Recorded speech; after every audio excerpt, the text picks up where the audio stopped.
My name is JenniferKathryn King. I am the founder and creative director for Invictus Media. We are a visual production agency. We're located in downtown Des Moines. Invictus has successfully been in business since 2018. I like to tell people I started the company as my midlife crisis. I started Invictus 9 days before my 40th birthday. Wow, good Yeah. for you. Yeah, I mean, so that's the type of midlife crisis that you want. Yeah. I had no idea what it was like to become a small business owner.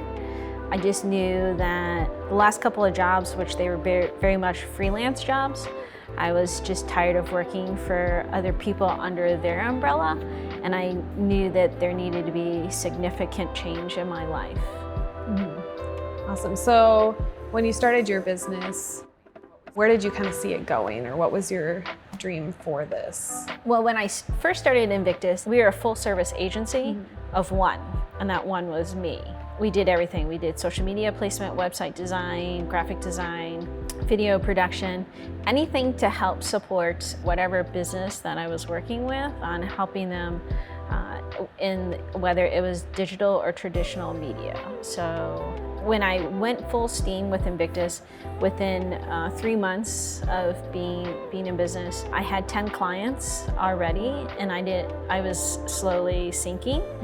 And I knew that I needed to bring in more help.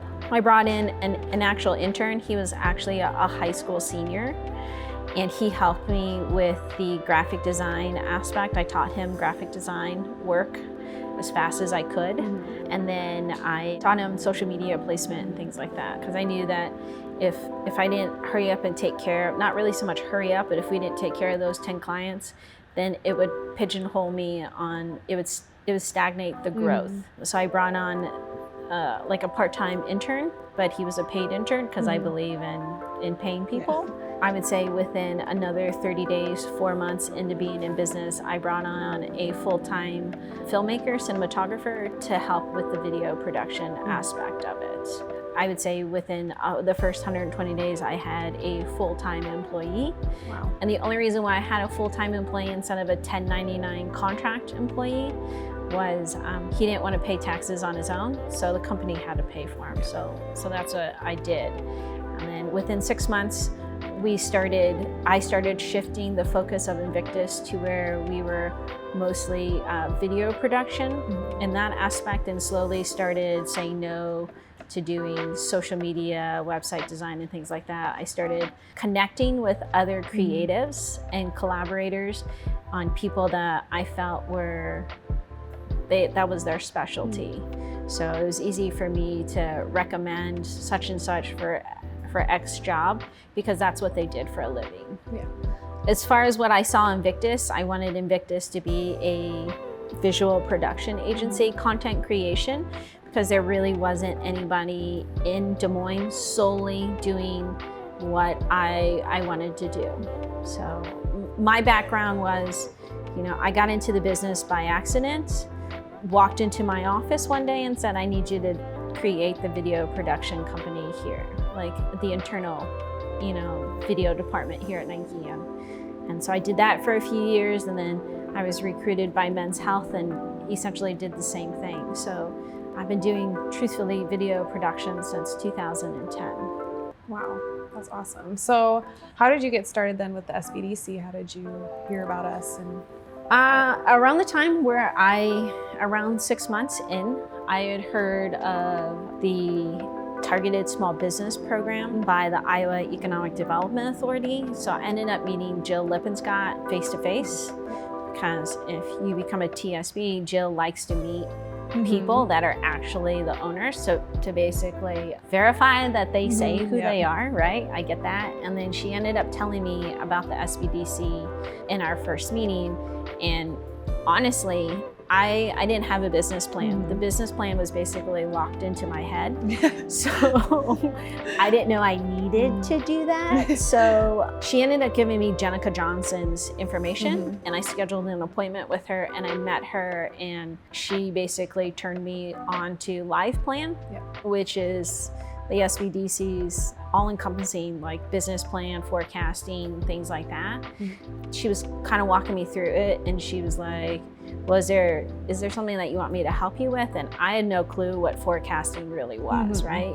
Because I've worked for other companies that did all of that. Like, you know, yeah, I knew what a budget was, and I would submit my budget, you know, and then they would tell me yes or no. But as far as like actually forecasting the business and building a growth plan and things like that, like I knew it, but it was up in here. And I didn't realize that you kind of have to have one if you want to have a conversation with a bank. So like an actual official one. Yeah. So I sat down with her, and we actually did my forecasting, my projections for the remainder of 2019 and 2020. So we did it in like basically like it was an 18-month projection. And then I actually took that much later, because I knew that we were growing, but we were growing at a very fast pace. And I knew I needed a little bit more capita to keep up with that pace. There isn't a handbook for small business owners. Like there isn't small business owners for dummies or how to run a business 101. I mean, if there would have been, I probably would have bought the hard copy and the audio copy, so the audio book. If there was, I don't think people would need us. Yeah, there wasn't anything like that, you know, and I've been very fortunate enough to where I've had tremendous mentors along the way, but when you are literally in your first year of business, it is a lot of hard knocks and bumps that you have to adjust to, and you have to go through them to understand the importance of each lesson learned inside of it. So no matter how many people told me this and this is X, Y, and Z could happen, you can't really understand until you experience it. I went to the SBDC because I needed help with a business plan. I didn't know I needed to have one. Again, even though it was pretty much locked into my head. But from there, the SBDC, you know, like the thing that I liked about the SBDC is that it was always there for me when I needed it. The great thing that I've always liked about the SBDC is that anytime that I've needed them, they've been available. So I did my initial forecasting, and I actually did develop a small business plan, but I was already in business. So like pretty much everything that I wrote in the plan was already implemented. But the following year, I needed to do another round of forecasting again. So it was really easy for me to, you know, I had Austin's email address, and then I had Jenica's information, and it was as simple as sending an email and basically be like, can you turn my plan back on? And, you know, within an hour or two, it was. So when I go in and do my forecasting and my projections, and then, you know, I actually just recently in November, I had to do it again because, you know, again, banks require that information. So who knew? But okay, that's interesting. So with the pandemic and everything, did you see yourself having to pivot at all? Or, yes. And what did that look like? We did pivot. We pivot tremendously. We never stopped working. We still came to work every day. I just pulled back hours. So, you know, like during the lockdown, we worked 5 hours a day. We got caught up on some projects that we were a little bit behind on, which we were very fortunate.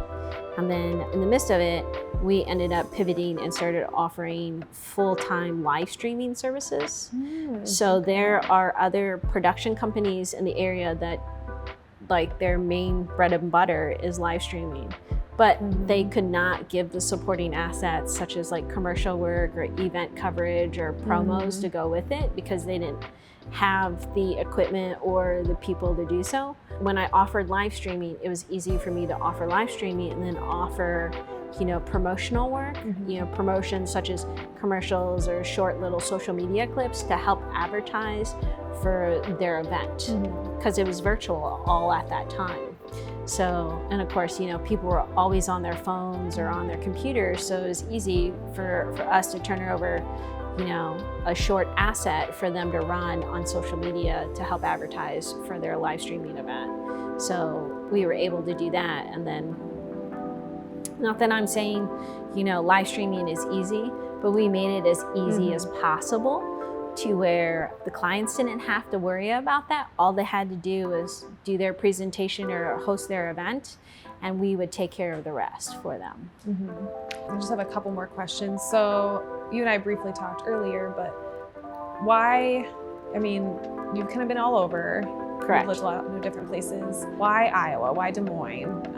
Did you choose to start a business here and build it up in this place in particular? Yeah, so I originally got to Iowa because I was the senior field manager for Fresh Fit Meals. They're a meal prep company in front of, in Urbandale in front of the Lifetime. My original job was to network and connect, and as well as build their advertising aspect and, you know, get a lot of the reach for the stores that they were gonna build here. The original plan was actually to build 5 in Iowa.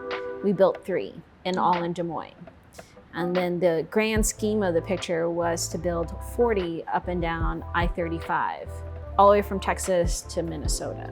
I had learned the best way for me to help grow a business was to get in the community and start making connections. So essentially the year that I worked for Fresh Fit, I had built a lot of connections and a small network.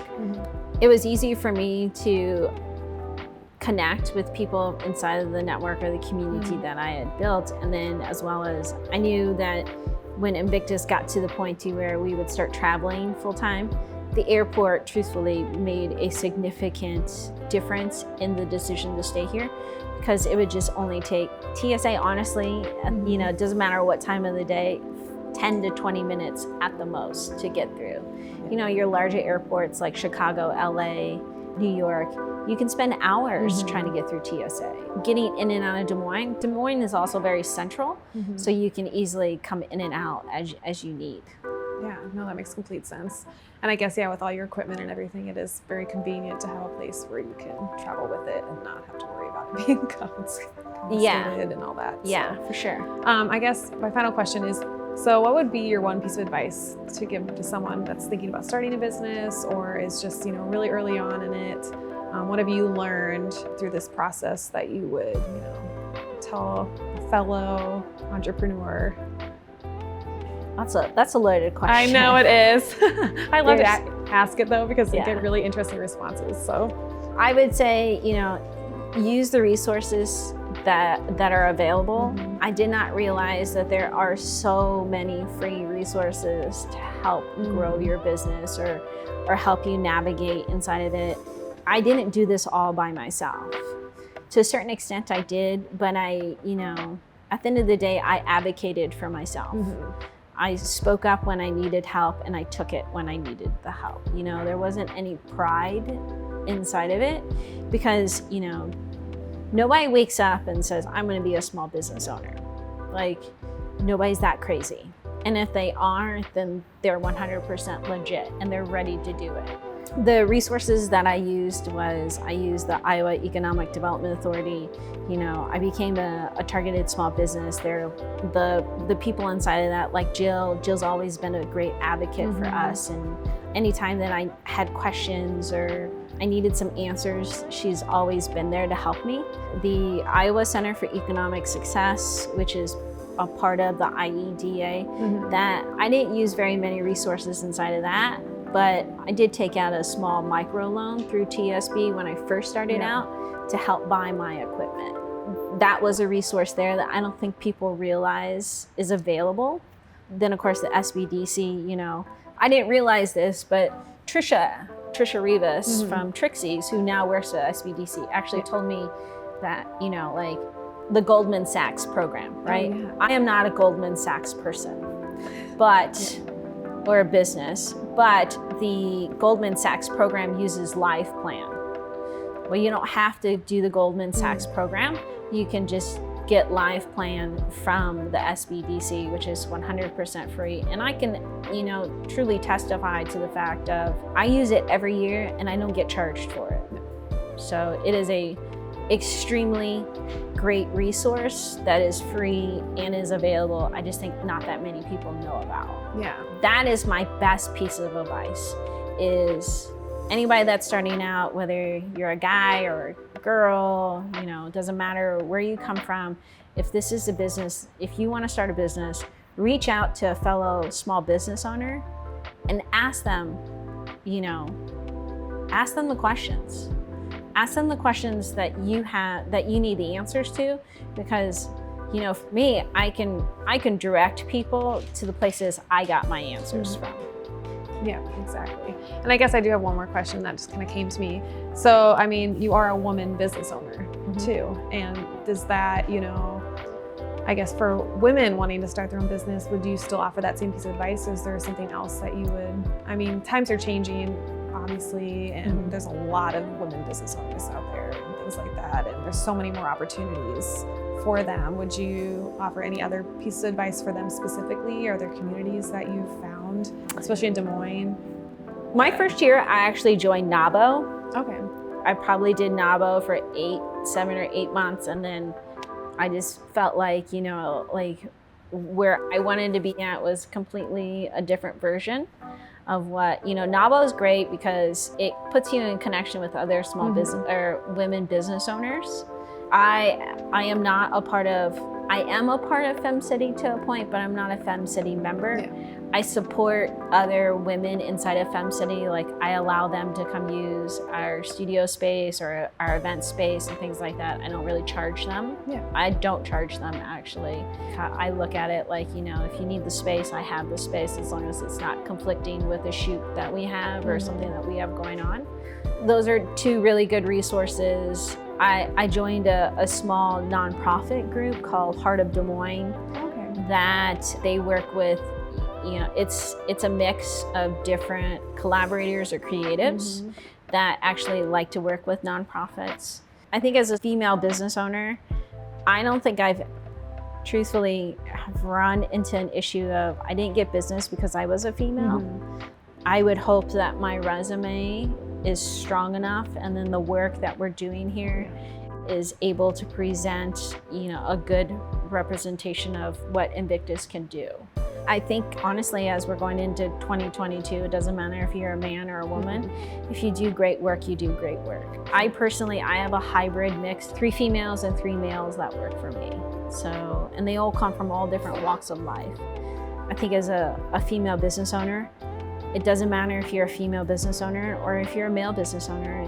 It just depends on what drives and motivates you. I think there is a great female business network here in Des Moines that you can easily plug into.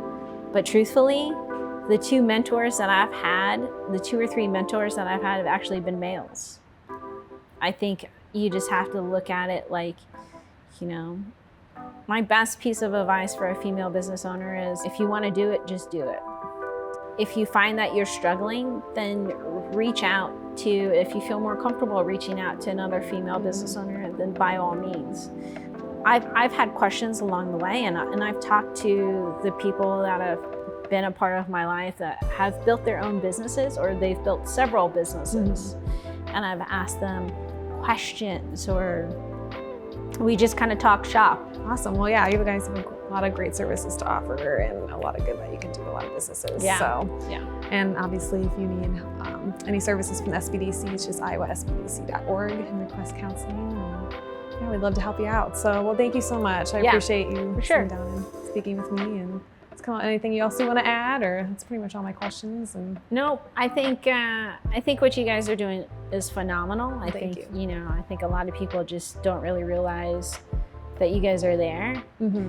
You're kind of like us. You're this undercover thing, and then when people find you, it's like, oh wow, Yeah, I think the pandemic, we were like the best kept secret before then, and then people realized with all the PPP and all that coming out, that they're like, oh, this is something that we offer, and we're no cost. So everyone thinks we offer.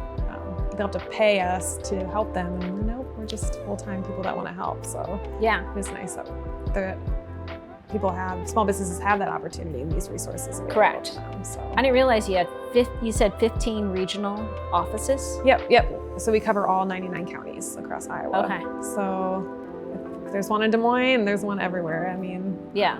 So we're very lucky, and we have a lot of really talented people. Yeah. and this is their job. This is what they want to do. So they're just very passionate about helping small businesses. We're very lucky. Yeah, for sure. And Jenica's awesome. So yeah, Jenica she is super cool. I like her a lot. Yeah. Sometimes I send her an email, I'm like, hey, what's up? Yeah, it's just so much fun. Yeah. I love her. Yeah. Yeah.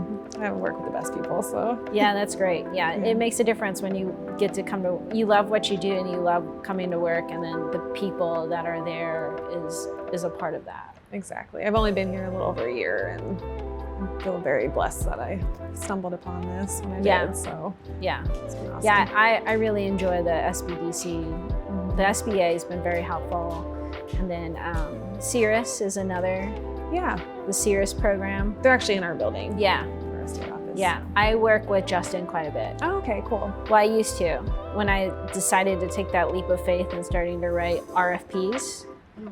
Yeah. Yeah, blow my brains out. That's not my thing. Justin was a great person to help me navigate, to understand the RFP system and all of that, and then how to write proposals and what people are looking for and things like that. And I would say it took me about 8 months to start getting into a good habit of making those RFPs or those proposals match what they were looking for.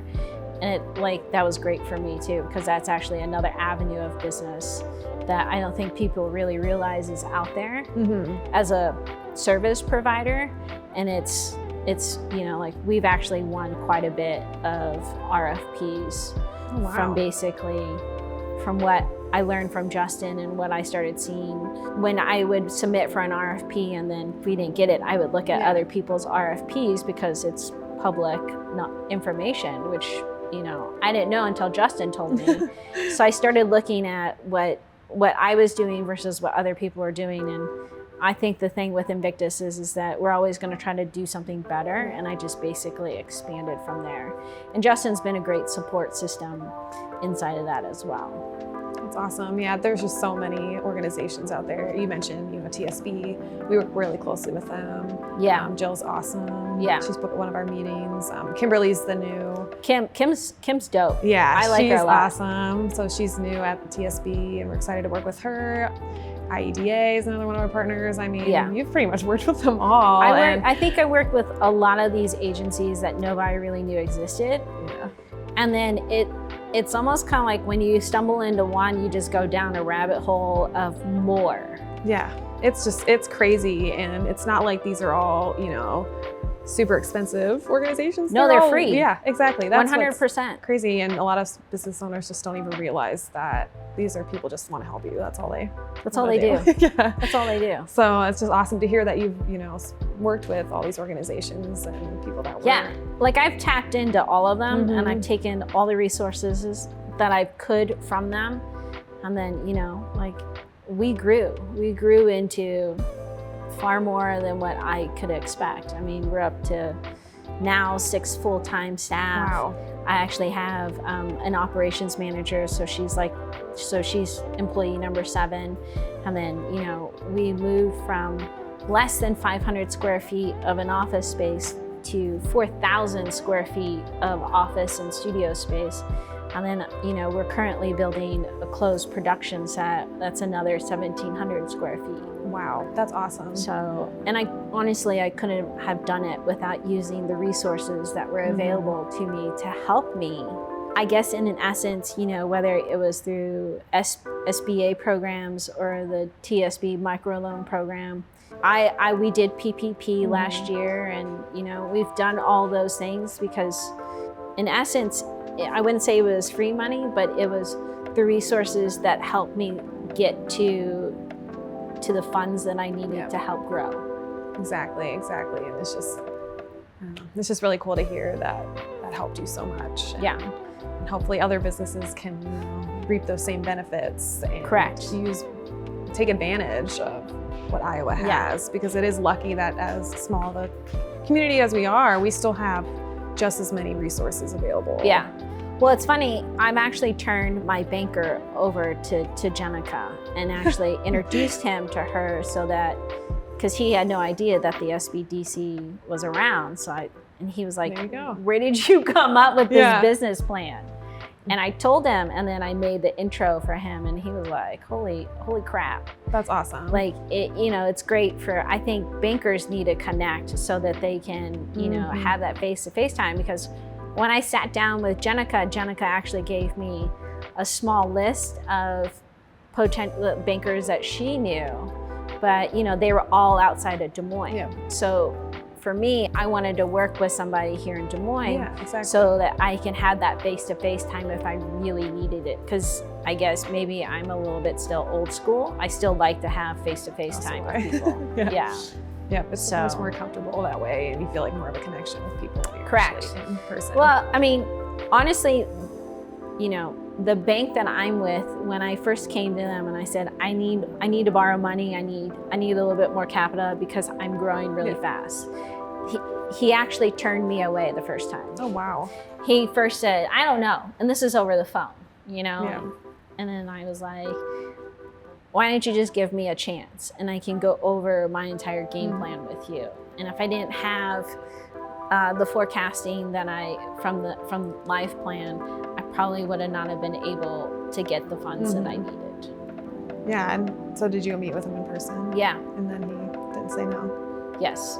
Exactly. It's harder to say no when you're Yeah. in person with someone. But I also, maybe yeah. it was because I was able to talk to Well, talk yeah, to exactly. him in person and walk him through what my overall vision for Invictus was. Exactly, and that's so hard to do over the phone or even Yeah. over, Zoom on your computer. Yeah. That's still, it's just not the same. And since then, he's actually given me more money. So. oh, well, see, I mean, obviously you're doing something right. I don't know if he's just as crazy as me or what, but you No, know. not at all. I think obviously it was a good investment on his part. Yeah.